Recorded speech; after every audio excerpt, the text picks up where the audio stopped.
शाम के सन्नाटे में जब घर की दीवारें भी चुप थीं, सुनैना ने रसोई से झांकते हुए पूछा, हर्ष, कहाँ जा रहे हो इस वक्त?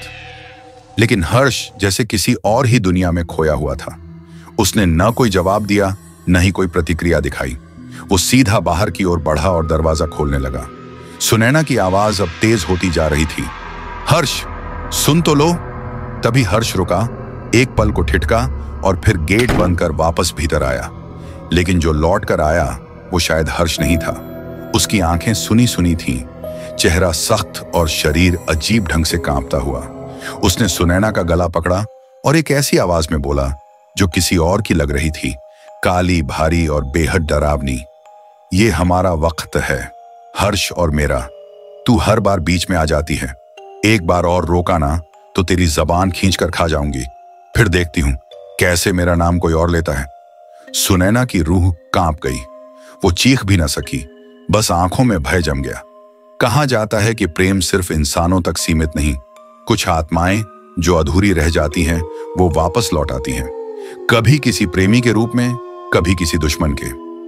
कहानी शुरू करने से पहले आपसे एक छोटी सी रिक्वेस्ट है। अगर आप हमारे चैनल पर नए हैं तो चैनल को सब्सक्राइब करें और वीडियो अच्छी लगे तो लाइक करें। चलिए कहानी शुरू करते हैं। हर्ष और सुनैना की शादी को 2 साल हुए थे। सब कुछ ठीक ही चल रहा था, लेकिन कुछ महीनों से हर्ष हर शाम एक ही समय घर से बाहर जाने लगा था, जैसे कोई उसे बुला रहा हो। सुनैना जब भी उसे रोकती वो गुस्सा करता, लेकिन उस रात जो हुआ उसने सारी हकीकत सामने ला दी।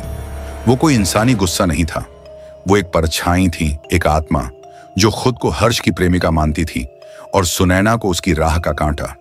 अब सवाल यह है, क्या सुनैना अपने पति को इस परछाई से बचा पाई, या वो परछाई सच में हर्ष को हमेशा के लिए अपने साथ ले गई?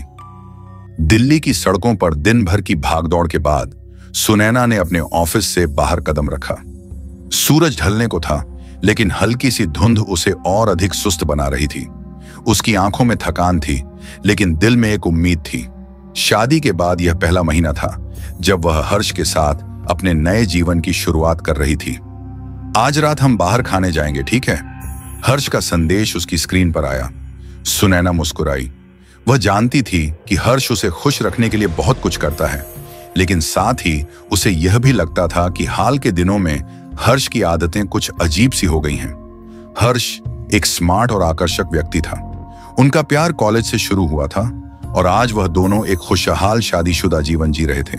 लेकिन कभी कभी हर्ष के व्यवहार में कुछ बदलाव महसूस होता था। का समय था और जैसे ही सुनैना घर वापस लौटी, उसने देखा कि हर्ष कमरे में बैठे थे। एक शालीनता से सजी हुए थे, लेकिन कुछ था जो सामान्य नहीं था। वह एक भारी गुलाबी साड़ी पहने हुए था, जो उसकी सुंदरता के बावजूद सुनैना के दिल में एक अजीब सी गहरी बेचैनी पैदा कर रही थी। क्या हुआ हर्ष? सुनैना ने संकोच करते हुए पूछा। हर्ष ने सिर उठाकर उसकी ओर देखा और उसकी आंखों में एक अजीब सी चमक थी। उसकी आवाज में हल्का सा बदलाव आया, जैसे किसी अन्य व्यक्ति की आवाज हो। क्या तुम मुझसे प्यार करती हो? उसने पूछा, लेकिन उसकी आवाज में कुछ ऐसा था जो सुनैना को समझ में नहीं आया। सुनैना चौंक गई, लेकिन फिर उसने इसे हल्के में लिया। उसने महसूस किया कि शायद यह एक नॉर्मल स्थिति थी, क्योंकि हर्ष अक्सर उससे प्रेम के बारे में सवाल करता था, लेकिन इस बार उसकी आवाज में कुछ बहुत ही अजीब था। क्या तुम ठीक हो? सुनैना ने चिंता जताते हुए कहा, लेकिन हर्ष ने कोई प्रतिक्रिया नहीं दी। वह कमरे में लगातार इधर उधर घूम रहा था, जैसे वह किसी गहरी सोच में खोया हुआ हो। यह रात के खाने के बाद जब सुनैना और हर्ष सोने जा रहे थे, तो अचानक हर्ष ने अपना चेहरा दीवार की ओर घुमा लिया और लंबी देर तक चुपचाप खड़ा रहा। यह सब देखकर सुनैना को लगा जैसे कोई चीज उसे घेरने लगी हो।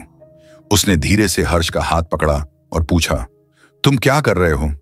हर्ष ने धीरे से अपना सिर घुमाया और उसकी आंखों में वह अजीब सी चमक फिर से उभरी। तुम नहीं समझ सकती सुनैना। क्या मतलब? सुनैना ने पूछा, लेकिन हर्ष का चेहरा अब सामान्य नहीं था। वह जैसे किसी गहरे और खौफनाक ख्यालों में खो गया था। अचानक हर्ष कमरे में एक अजीब तरह से बड़बड़ाने लगा। ये शब्द अस्पष्ट थे, लेकिन फिर भी सुनैना ने महसूस किया कि वह किसी अजनबी की आवाज में बात कर रहा था। उसे डर लगने लगा, लेकिन उसने हर्ष से कुछ नहीं कहा। वह चुपचाप बिस्तर पर बैठी और आंखों के नीचे पड़े घने काले घेरों को छुपाने की कोशिश करने लगी। फिर भी कुछ था जो उसे परेशान कर रहा था। रात के अंधेरे में हर्ष के व्यवहार में बदलाव आ गया। वह अब धीरे धीरे बड़बड़ाता हुआ कमरे के कोने में खड़ा था, जैसे वह किसी और के आदेशों का पालन कर रहा हो। उसकी आंखें एकदम सुन्न और ठंडी लग रही थीं। रात को अचानक हर्ष की एक जोरदार चीख सुनाई दी। सुनैना डर के मारे बिस्तर से कूदी और कमरे में दौड़ी। हर्ष बिस्तर पर लेटा हुआ था, लेकिन उसकी आंखें खुली हुई थीं और उसकी देह पर कुछ अजीब सी हरकतें हो रही थीं। हर्ष, तुम ठीक हो? सुनैना ने उसे शेक किया, लेकिन हर्ष ने कोई प्रतिक्रिया नहीं दी। उसकी कटी फटी आवाज में कुछ और था, जैसे वह किसी और की आवाज हो।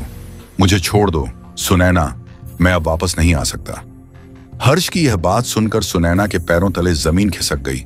वह चौंकी, लेकिन फिर भी उसने हिम्मत जुटाकर हर्ष को उठाया और उसे शांत करने की कोशिश की। वह अब यह समझने लगी थी कि कुछ गड़बड़ जरूर है, लेकिन उसके पास कोई ठोस कारण नहीं था। फिर भी सुनैना का दिल अजीब से डर से भर गया था। उस रात के बाद से हर्ष का व्यवहार और अजीब होने लगा। वह दिन में एक तरह से रहता था और रात में पूरी तरह से बदल जाता था। उसका चेहरा सख्त हो जाता, उसकी आंखों में अजीब सी चमक होती और वह कभी कभी ऐसे शब्द बोलता जो उसे पहले कभी नहीं बोले थे। सुनैना अब महसूस करने लगी थी कि उसके पति पर कुछ गहरी शक्ति का प्रभाव है। यह सिर्फ एक संयोग नहीं था, कुछ तो था जो हर्ष की आत्मा को घेर रहा था और सुनैना को अब इसका सामना करना था। वह जानती थी कि उसे हर्ष को बचाना होगा, लेकिन इसके लिए उसे अपनी सच्चाई को जानना पड़ेगा। लेकिन सवाल यह था कि क्या वह सचमुच उस अंधेरे को समझ पाएगी जो उसके सामने था? सुनैना की बेचैनी दिन ब दिन बढ़ती जा रही थी। वह हर रात हर्ष की अजीब हरकतों का सामना कर रही थी, लेकिन किसी से इस बारे में बात करना उसे मुश्किल लग रहा था। उसके मन में अजीब सा डर बैठ गया था कि अगर उसने किसी को बताया तो क्या होगा? क्या लोग उसे पागल समझेंगे? वह जानती थी कि उसे हर्ष के साथ इस अजीब स्थिति का हल निकालना होगा, लेकिन कैसे? हर्ष, जो कभी उसकी पूरी दुनिया था, अब एक अनजाने व्यक्ति जैसा महसूस होने लगा था। वह न सिर्फ अपने व्यवहार से बल्कि कुछ और ही बातें भी करने लगा था। उस दिन जब सुनैना अपने काम से घर लौटी तो हर्ष को घर के पिछवाड़े में खड़ा देखा। उसकी आंखों में कोई भावनाएं नहीं थीं, जैसे वह किसी और दुनिया में खो गया हो। सुनैना ने उसके पास जाकर धीरे से पूछा, हर्ष, तुम यहां क्या कर रहे हो? हर्ष ने सिर घुमाकर उसकी ओर देखा और फिर कुछ देर चुप रहा। फिर उसने एक गहरी सांस ली और बोला, तुम नहीं समझ सकती सुनैना, यहां कुछ और है जो हमें रोक रहा है। सुनैना का दिल जोर से धड़कने लगा। यह वह हर्ष नहीं था जिसे उसने जानने की कोशिश की थी। वह उस अजनबी को देख रही थी जिसे वह अपने पति के रूप में पहचानती थी। क्या मतलब है तुम्हारा? तुम किस बारे में बात कर रहे हो? सुनैना ने डरी डरी आवाज में पूछा। हर्ष ने फिर से चुप्पी साध ली और उस समय सुनैना ने महसूस किया कि हर्ष का व्यक्तित्व बिल्कुल बदल चुका था। उसकी आंखें जैसे खोसी गई थीं और उसकी आवाज में एक खौफनाक ठंडक थी। रात को हर्ष की पुरानी किताबें और नोट्स इधर उधर फैली हुई थीं। सुनैना ने एक किताब उठाई और उसके पन्ने पलटने लगी। उस किताब में कुछ अजीब सी बातें लिखी हुई थीं। ये एक पुरानी किताब थी जिसमें तंत्र मंत्र और अजीब धार्मिक अनुष्ठानों के बारे में लिखा था। ये देखकर सुनैना को बहुत अजीब लगा, क्योंकि हर्ष ने कभी भी ऐसी चीजों के बारे में बात नहीं की थी। किताब के एक पन्ने पर एक पुराने मंत्र का उल्लेख था जो किसी प्राचीन आत्मा को जागृत करने के लिए लिखा गया था। किताब के अंत में एक और नोट था जिसमें लिखा था कि यह आत्मा अपने ध्वंस से किसी को नहीं बख्शती। सुनैना ने किताब को तुरंत बंद कर दिया और खड़ी हो गई। उसकी आंखों के सामने सब कुछ घुमा और वह असमंजस में पड़ गई। क्या हर्ष ने सचमुच कुछ अजीब किया था? उसे याद आया कि हर्ष कभी कभी बहुत देर तक अपने कमरे में अकेला रहता था, जैसे कुछ छुपा रहा हो। क्या यह वही रहस्य था जिसे वह पहले समझ नहीं पा रही थी? क्या वह अपनी मौत को दावत दे रहा था? अगले दिन सुनैना ने अपनी सास राधा देवी से मिलने का निर्णय लिया। राधा देवी एक धार्मिक महिला थीं और वह अक्सर परिवार के लिए आशीर्वाद और मार्गदर्शन देती थीं। सुनैना को आशा थी कि शायद राधा देवी कुछ बता सकती हैं। माँ, मुझे आपसे कुछ जरूरी बात करनी है, सुनैना ने राधा देवी से कहा जब वह उनके पास बैठी थी। राधा देवी ने अपनी चश्मे के ऊपर से उसे देखा और कहा, क्या हुआ बेटा, तुम परेशान लग रही हो? सुनैना ने अपने दिल की सारी बातें राधा देवी से कह दी। हर्ष के अजीब व्यवहार, उसकी रातों की घबराहट और उस किताब के बारे में भी उसने बताया। राधा देवी ने सुना और फिर एक गहरी सांस ली।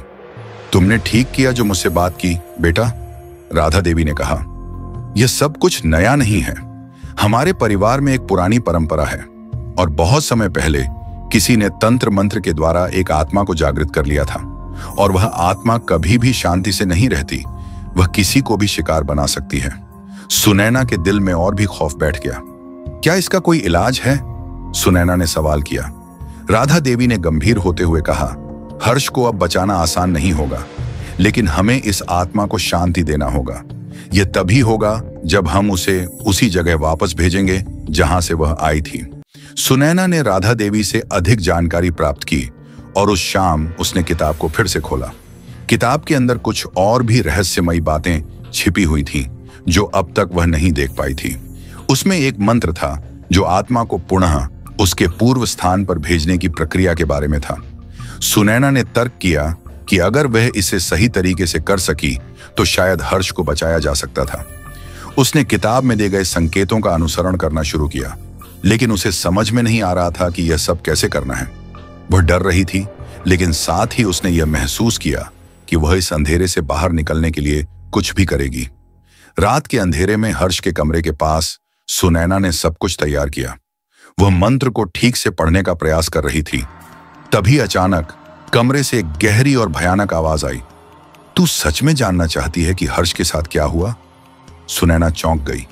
यह आवाज उसके कानों में गूंजी थी, मगर कोई सामने नहीं था। वह डर से कांप उठी। कौन है? उसने कांपती आवाज में पूछा। अचानक सामने की दीवार पर एक परछाई उभरी। लंबी, झुकी हुई, बेतरतीब बालों वाली एक स्त्री की आकृति। उसकी आंखें अंगारे जैसी जल रही थीं और वह धीरे धीरे बोल रही थी, जिसे तुम पति समझती हो वो अब नहीं रहा। मैंने उसे ले लिया है। उसका शरीर अब मेरा है। सुनैना का सिर चकरा गया। वह जमीन पर गिर गई। क्यों? तुम कौन हो? मेरा नाम रत्ना है। मैं इस गांव में 100 साल पहले जलाकर मार दी गई थी। मैं एक साधिका थी। लोगों ने मुझे डायन कहा क्योंकि मैं पुरुषों की चालाकी को पहचानती थी। हर्ष ने मेरी किताब को छेड़ा है, मेरे नाम का मंत्र पढ़ा है। अब उसकी आत्मा मेरे पास है और मैं उसे कभी वापस नहीं दूंगी। सुनैना को यकीन हो गया, यह एक साधारण मामला नहीं है। यह आत्मा किसी बदले की आग में जल रही थी और हर्ष सिर्फ एक मोहरा बन गया था। अगले दिन राधा देवी ने सुनैना को गांव के एक पुराने कुएं के बारे में बताया। वो कुआं जहां रत्ना को जिंदा जलाया गया था, वही इस सारी मुसीबत की जड़ है। जब तक उसकी राख को शांति नहीं मिलेगी, तब तक वह हर्ष का पीछा नहीं छोड़ेगी, राधा देवी ने बताया। सुनैना ने फैसला कर लिया कि वह अब डरकर नहीं बैठेगी। उसने पुरानी किताब, कुछ पूजा सामग्री और राधा देवी को साथ लेकर उस कुएं का रुख किया। वहां पहुंचते ही एक झटके में हवाएं तेज हो गईं। ऐसा लगा जैसे कुआं अपने अंदर की आत्मा को रोक नहीं पा रहा हो। राधा देवी ने मंत्र पढ़ने शुरू किए। सुनैना ने हर्ष की तस्वीर और किताब कुएं में डाली। तभी एक जोरदार चीख हवा में गूंजी, तुम मुझे मार नहीं सकती, मैं वापस आऊंगी। लेकिन उसी पल एक तेज रोशनी फूटी और कुएं के भीतर से राख और धुआं निकलकर आसमान में उड़ गया। कुएं के चारों ओर फिर से सन्नाटा छा गया। कुछ ही देर बाद हर्ष घर लौट आया, बेहोश लेकिन जिंदा। सुनैना ने उसे उठाया और उसके माथे पर हाथ रखा। हर्ष, तुम ठीक हो? हर्ष की आंखें खुली। वह कुछ पल तक चुप रहा, फिर बोला, मैं कहां था? सुनैना की आंखों में आंसू आ गए, लेकिन तभी हर्ष की मुस्कान थोड़ी अजीब लगी, बहुत हल्की, बहुत ठंडी, जैसे कोई और भी उसके भीतर छिपा हो। क्या रत्ना सच में चली गई थी या उसने सिर्फ समय लिया था वापस लौटने का? हर्ष की वापसी ने पूरे घर में राहत की सांस भर दी थी। सुनैना, जिसने मौत और आत्माओं का सामना किया था, अब बस चाहती थी कि सब कुछ फिर से सामान्य हो जाए। लेकिन कुछ था, कुछ ऐसा जो उसकी आत्मा को कचोट रहा था। हर्ष अब पहले जैसा नहीं था। वो ज्यादा चुप रहने लगा था। कभी कभी आधी रात को वह नींद में उठकर दीवार की तरफ देखने लगता, जैसे कोई वहां खड़ा हो। उसकी आंखों में गहराई थी, लेकिन उन आंखों में हर्ष नहीं था। एक रात सुनैना की नींद खुली तो देखा हर्ष कमरे में नहीं था। वह धीरे से उठी और नीचे की तरफ गई। वहां पूजा घर के पास हर्ष खड़ा था। सामने दीपक जल रहा था और वह खुद से बड़बड़ा रहा था, मुझे और समय चाहिए, मैं पूरी तरह वापस नहीं आया हूं। हर्ष? सुनैना की आवाज धीमी थी मगर कम पाती। हर्ष धीरे से पीछे मुड़ा, मगर उसकी आंखें अब पूरी तरह लाल थीं। हर्ष इस शरीर में है, लेकिन अब मैं भी हूं। सुनैना ने डर के मारे पीछे कदम लिया। तुम रत्ना हो? हर्ष का चेहरा विकृत हो गया। एक पल हर्ष की तरह मासूम और दूसरे ही पल भयानक, जैसे कोई अंदर से बाहर झांक रहा हो। मैं वापस आ गई हूं, पर इस बार मैं सिर्फ बदला नहीं लूंगी, मैं हर उस आत्मा को जागृत करूंगी जिसे जिंदा जलाया गया था। यह सिर्फ शुरुआत है। अगले कुछ दिनों में घर में अजीब घटनाएं शुरू हो गईं। रात को किसी के चलने की आवाजें आती, शीशों में परछाइयां दिखती, मगर पीछे कोई न होता। रसोई में अपने आप बर्तन गिरते, दीवारों पर लाल निशान उभर आते। सुनैना को समझ आ गया कि रत्ना की आत्मा अब अकेली नहीं है, उसने और आत्माओं को भी जगा दिया है। पुरानी किताब के पन्नों में एक हिस्सा और छिपा था जो पहले गायब था। सुनैना ने जब उसे देखा तो उसकी रूह कांप गई। वहां लिखा था, जो आत्मा एक बार शरीर में प्रवेश कर जाए उसे सिर्फ आग और बलिदान से ही रोका जा सकता है, लेकिन अगर वो आत्मा खुद को बांट दे तो हर शरीर उसका घर बन सकता है। रत्ना अब सिर्फ हर्ष में नहीं थी, वह घर के हर कोने में, हर परछाई में थी। अब सुनैना ने फैसला लिया, उसे रत्ना को रोकना ही होगा। वह फिर से राधा देवी के पास गई और इस बार राधा देवी उसे एक पुराने तांत्रिक बाबा के पास ले गई, बाबा नरसिंह। बाबा नरसिंह ने आंखें मूंद कर कहा, इस आत्मा को जलाया गया था, इसीलिए इसकी शक्ति अग्नि से जुड़ी है। अगर तुम रत्ना के उस पुराने शरीर के अवशेषों को ढूंढकर शुद्ध अग्नि में भस्म कर सको तो शायद उसे हमेशा के लिए रोका जा सकेगा। लेकिन सवाल था, 100 साल पुराने शरीर के अवशेष कहां होंगे? बाबा नरसिंह ने एक आखिरी इशारा किया। उस कुएं के नीचे एक सुरंग है जहां उसे बंद किया गया था। वहीं है उसका असली रूप, राख में लिपटी उसकी हड्डियां। मगर वहां जाना आसान नहीं, वहां हर कदम पर मौत है। सुनैना और राधा देवी अगली रात उसी कुएं के पास पहुंची जहां कभी रत्ना को जीवित जलाया गया था। चारों तरफ अजीब सन्नाटा था, जैसे हवा भी डर के मारे थम गई हो। बाबा नरसिंह के बताए मंत्रों और राख से सना धागा हाथ में बांधे हुए सुनैना ने कुएं की दीवारों को टटोलते हुए छिपे हुए द्वार को खोजा। कुछ देर बाद एक पुरानी पत्थर की दीवार पर उंगलियां एक अलग बनावट पर रुकी। वहां हल्की सी दरार थी। यही है, राधा देवी ने बुदबुदाया। दोनों ने मिलकर दीवार को धकेला। दीवार भारी थी, लेकिन एक धीमी घरघराहट के साथ वह खुलने लगी। अंदर अंधकार था, गाढ़ा, भारी और सड़ा हुआ। एक पुराना दिया जलाकर वे दोनों सुरंग में उतर गईं। रास्ता संकरा था और दीवारों पर नाखूनों के निशान थे, जैसे किसी ने जोर जोर से बाहर निकलने की कोशिश की हो। यहां कुछ है, बहुत पुराना और बहुत क्रोधित। राधा देवी का चेहरा पीला पड़ गया। हर कदम पर हवा ठंडी होती जा रही थी और अचानक से एक जगह पहुंचकर उनके चारों तरफ सिसकियों की आवाजें आने लगीं। बचाओ, जला दिया हमें, दर्द होता है, वापस मत जाओ। सुनैना की सांस रुक गई। उसने देखा दीवारों पर धुंधले शरीर रेंग रहे थे, जलते हुए चेहरों की परछाइयां चीख रही थीं। ये सब रत्ना के साथ मारे गए लोग हैं, राधा देवी ने कहा। ये आत्माएं अब उसकी सेना बन गई हैं। जैसे ही वे सुरंग के आखिरी छोर की तरफ बढ़ी, जमीन कांपने लगी। सामने एक बड़ा सा पत्थर का चबूतरा था और उस पर बिखरी हुई राख और टूटी हड्डियां थीं। यही था रत्ना का मूल शरीर। मगर तभी हवा में एक अजीब सी गंध घुल गई और राख अपने आप उड़ने लगी। तुम दोनों ने बहुत बड़ी गलती कर दी है। रत्ना की आत्मा अब सामने प्रकट हो चुकी थी। वह अब किसी एक शरीर में नहीं थी, वह धुएं, आग और अंधेरे का रूप बन चुकी थी। उसकी आवाज चारों तरफ गूंज रही थी, मैं सिर्फ अपने लिए नहीं, उनके लिए भी आई हूं जिन्हें इंसानों ने जिंदा जलाया। तुम्हारे जैसे पाखंडी मुझे रोक नहीं सकते। एक जोरदार झटका लगा और दिया बुझ गया। अंधेरे में सिर्फ चीखें गूंज रही थीं। सुनैना ने जल्दी से बाबा नरसिंह का दिया हुआ अग्नि मंत्र पढ़ना शुरू किया। अग्नि शक्ति, विनाशिनी रक्ष रक्ष। रत्ना की आत्मा चिल्लाई, नहीं, ये मंत्र मत पढ़ो, तुम नहीं समझती मैं क्यों लौटी हूं। मुझे अधूरा छोड़ दिया गया था, मेरी बेटी को भी। बेटी? सुनैना रुक गई। कौन थी तुम्हारी बेटी? लेकिन तभी राधा देवी ने चिल्लाकर कहा, मंत्र पूरा कर, मत रुक। सुनैना फिर से मंत्र पढ़ने लगी। राख की लपटें उठीं और चारों तरफ आग फैल गई। चबूतरे पर रत्ना की राख जलने लगी और उसके साथ बाकी आत्माएं भी छटपटाने लगीं। पूरी सुरंग अब जलती हुई लपटों से भर गई थी।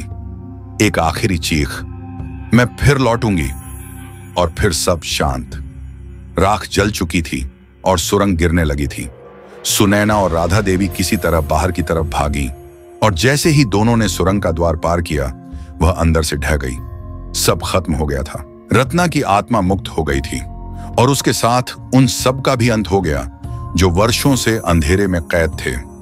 अंधकार में जो अधूरी पीड़ाएं थीं, अब वे पूर्ण विराम पा चुकी थीं।